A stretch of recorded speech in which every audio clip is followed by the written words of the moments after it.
Assalamualaikum teman-teman. Kami dari mahasiswa KKN Profesi Kesehatan Angkatan 60 Universitas Hasanuddin yang diberi kesempatan mengabdi di Desa Paitana, Kecamatan Turatea, Kabupaten Jeneponto.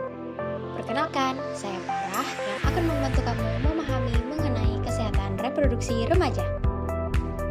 Sebelumnya, kita kenal dulu yuk, apa itu kesehatan reproduksi? Kesehatan secara fisik, mental, dan sosial secara utuh pada semua hal yang berhubungan dengan sistem dan proses reproduksi dan bukan hanya kondisi yang bebas dari penyakit dan kecacatan. Lantas, kenapa sih remaja perlu tahu tentang kesehatan reproduksi? Masa remaja adalah masa peralihan dari anak-anak menuju dewasa. Menurut WHO, remaja adalah penduduk dalam rentang usia 10 hingga 19 tahun. Pada usia remaja, terjadi berbagai perubahan, baik secara fisik maupun psikologis, serta terjadi pematangan fungsi reproduksi yang kita kenal dengan istilah masa pubertas. Ketika remaja tahu bagaimana cara bersikap dan berperilaku sehat selama proses pematangan fisik pada dirinya, remaja akan tumbuh menjadi seorang dewasa yang sehat dan memiliki keturunan yang sehat serta kehidupan yang berkualitas. Pubertas. Masa pubertas umumnya dimulai sejak usia remaja awal. Pubertas adalah satu tahap perkembangan di mana seseorang mengalami perubahan fisik dan emosi yang memungkinkannya untuk mampu bereproduksi. Tanda remaja laki-laki yang sudah pubertas adalah mengalami mimpi basah. Sedangkan pada remaja perempuan, masa pubertas ditandai dengan haid atau menstruasi. Terjadinya kedua hal ini pada remaja menandakan bahwa organ reproduksi mereka telah matang. Ciri lain terjadinya pubertas pada remaja laki-laki, tumbuh janggut dan kumis, tumbuhnya jakun, bahu menjadi lebih bidang, tumbuhnya rambut pada ketiak dan dada, tumbuhnya bulu halus di sekitar alat kelamin yang sudah matang, serta tubuh yang lebih bermassa atau berotot. Sedangkan ciri pubertas lainnya pada remaja perempuan antara lain payudara membesar, tumbuh bulu halus di sekitar ketiak, rongga pinggul yang membesar, tumbuh bulu halus di sekitar alat kelamin. Baik pada remaja laki-laki maupun perempuan, masa pubertas disertai kulit lebih berminyak sehingga dapat menimbulkan jerawat dan jumlah keringat yang bertambah. Selain perubahan fisik, terjadi juga perubahan psikis pada remaja selama masa pubertas. Emosi yang tidak stabil, di mana perasaan remaja menjadi lebih sensitif, mudah tersinggung atau justru lebih senang menyendiri. Rasa ingin tahu yang besar dan sering muncul keinginan untuk mencoba-coba berbagai hal. Mandiri, di mana semua remaja sudah ingin melakukan segala sesuatu sendiri tanpa bantuan orang lain. Mencari jati diri dengan melakukan berbagai kegiatan dan hobi yang disenangi. Serta mulai munculnya perasaan tertarik pada lawan jenis. Nah, seluruh perubahan baik fisik maupun emosi yang kamu rasakan itu wajar kok. Remaja adalah waktu untuk ingin tahu segala hal, termasuk soal cinta-cintaan.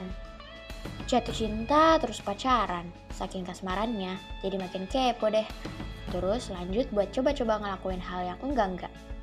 Hati-hati, seks pranikah. Hubungan seksual pranikah adalah kontak seksual yang dilakukan remaja dengan lawan jenis tanpa ikatan pernikahan yang sah. Dampak utama dari seks pranikah yaitu terjadinya kehamilan tidak diinginkan dan infeksi menular seksual. Perempuan bisa hamil saat pertama kali berhubungan seksual, baik saat dia menstruasi maupun tidak.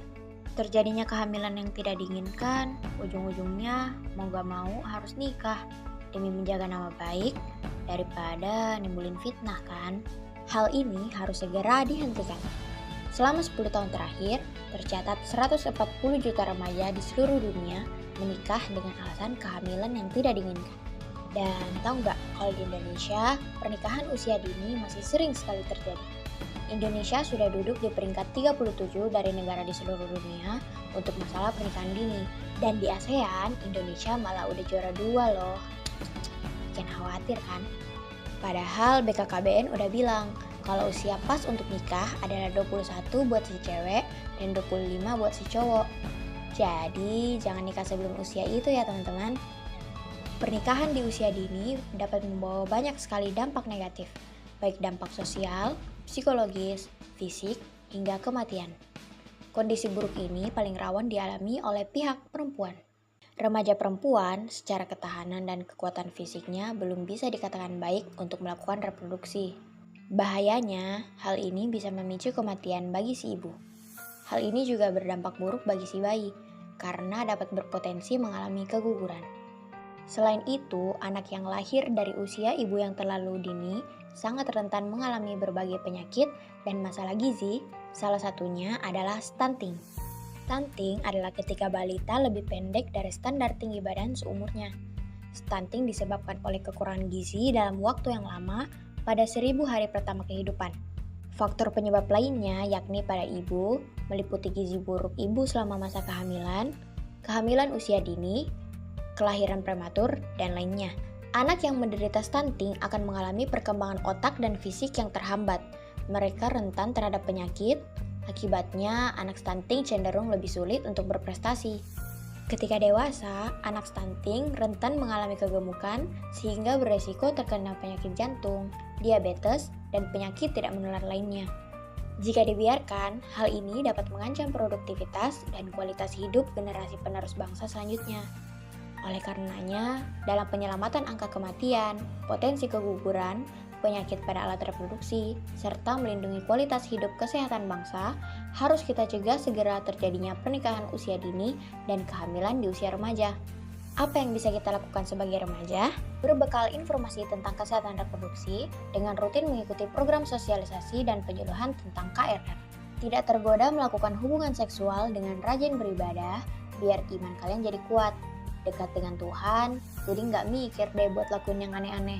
Berpikiran maju untuk hal-hal baru dan berpendirian teguh untuk mewujudkan cita-citamu di masa depan. Dapat mengatur energi remaja untuk dihabiskan dalam berbagai kegiatan yang bersifat positif, membina persahabatan yang sehat dan saling menghargai, serta memupuk pengenalan pribadi menjadi saling pengertian. Kita, remaja, adalah harapan bangsa dan pewujud cita Indonesia. Yuk jadi generasi berencana, bukan generasi pembawa bencana. Karena remaja menentukan masa depanmu.